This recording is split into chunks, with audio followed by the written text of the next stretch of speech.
Tunay na mamimiss natin ang buwan ng Ramadan at hindi natin alam, hindi natin masisigurado kung ang susunod na buwan ng Ramadan ay buhay pa tayo dyan, mga kapatid, sa pananampalatayang Islam. Marami tayong napagtanto sa buwan na ito, mga kapatid.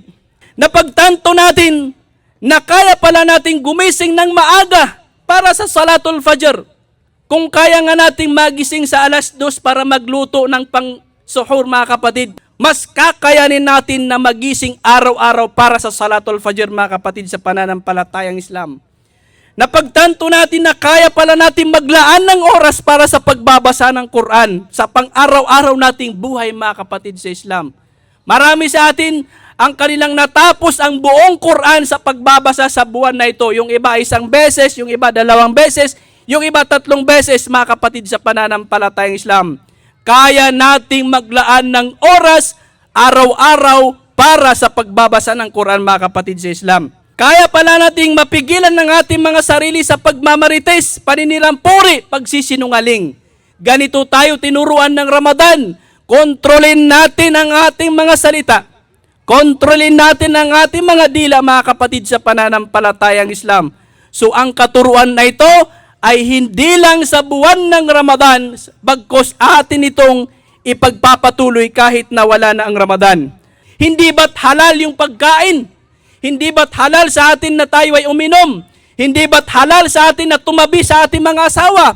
Subalit sa buwan ng Ramadan, kapag tayo ay nag-aayuno, ay ipinagbabawal yan sa atin na mga nag-aayuno para kay Allah.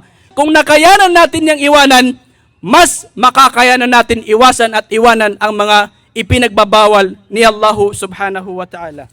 Isa sa mga napagtanto natin sa buwan ng Ramadan ay kakayanin pala natin na isabuhay ang kada Lunes at Huwebes na pag-aayuno. Yung 3 araw na pag-aayuno monthly sa mga white days at saka yung ibang mga sunna na pag-aayuno, mga kapatid. Kung nakayanan nga natin itong 1 buwan na pag-aayuno sa bawat araw, mga kapatid sa Islam, mas makakayanan natin na isabuhay ang sunna na pag-aayuno kada Lunes at Huwebes at saka yung iba pang mga sunna na pag-aayuno, mga kapatid sa Islam.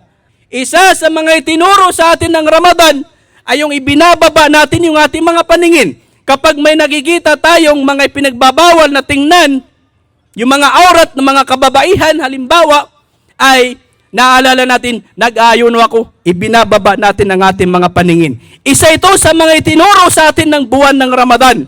Napagtanto natin, nakakayanin pala natin na isabuhay ang turong ito ni Allah Ta'ala. Qul lil mu'minina yaghuddu min absarihim. Sabi ni Allah, ipinagutos niya sa mga mananampalataya, sabihin mo, Muhammad, sa mga mananampalataya na ibaba nila ang kanilang mga paningin. Iiwas nila ang kanilang mga paningin sa mga ipinagbabawal. Alhamdulillah, napakaraming kabutihan ang itinuro sa atin ng buwan ng Ramadan. Kaya dapat maging mapasalamatin tayo kay Allah Ta'ala sa gabay, patnubay na ipinagkaloob niya sa atin. Walitukmilul iddata, walitukabbirullaha ala mahadakum, wala'alakum tashkurun. At upang inyong makumpleto ang mga araw ng pag-aayuno at inyong dakilain si Allah dahil sa kanyang gabay at patnubay sa inyo upang kayo ay maging mapasalamatin.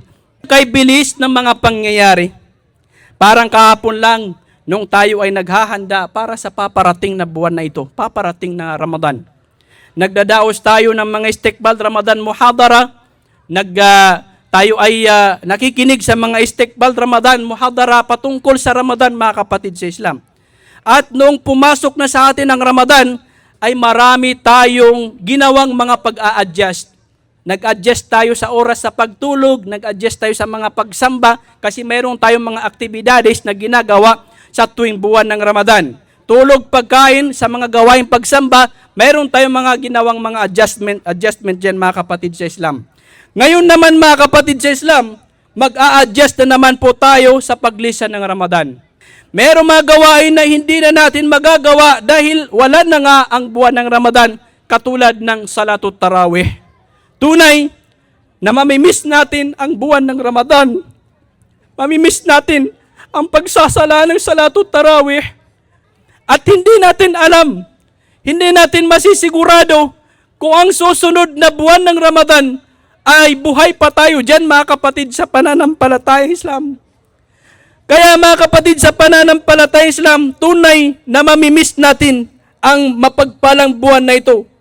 Subalit tandaan natin, mga kapatid sa Islam, na ang Ramadan ay hindi nangangahulugang dito lang natin kikilalanin at sasambahin si Allahu Ta'ala.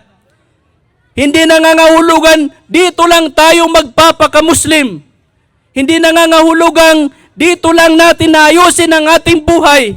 Hindi nangangahulugang dito lang tayo magiging makatarungan at magiging mabuti sa ating kapwa, mga kapatid. Dahil ang buwan ng Ramadan, ito ay kabilang lamang sa mga mahalagang buwan sa pananampalatayang Islam na kung saan ay napapaloob dito ang maraming kabutihan.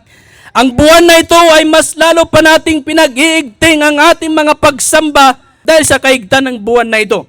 Ang mga pagsamba natin sa buwan na ito ay mas lalong higit na dinodoble ni Allah yung kaniyang mga gantimpala dito. Kaya tayo ay nagpaparami ng kabutihan sa buwan na ito. Hindi nangangahulugan na dito lang tayo magpapakabuti, mga kapatid, sa pananampalatayang Islam. Kung ating ipagpapatuloy, mga kapatid, ang mga natutunan natin sa Ramadan, ay hindi tayo masyadong mangungulila sa buwan na ito. Baon pa natin ang diwa ng Ramadan na siyang natutunan natin, insyaallah subhanahu wa ta'ala.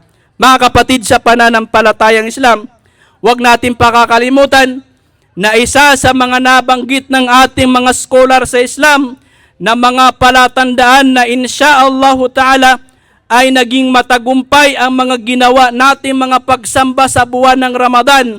Insyaallah ta'ala ay tinanggap ni Allah ang mga pagsamba natin sa buwan na ito.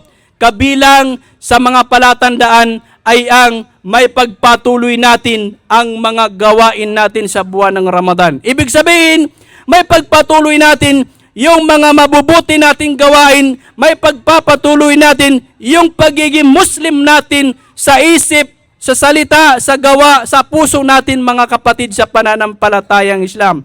Ang sabi ni Allah Ta'ala, wa'bud rabbaka hatta ya'tiyakal yaqin, at iyong sambahin ang iyong Panginoong Allah hanggang sa maabutan ka ng kamatayan. Hanggang sa dumating sa iyo ang katiyakan na ito ang kamatayan. Ibig sabihin, mga kapatid at magulang sa Islam, ang pagsamba sa Diyos ay habang tayo ay nabubuhay sa mundong ito.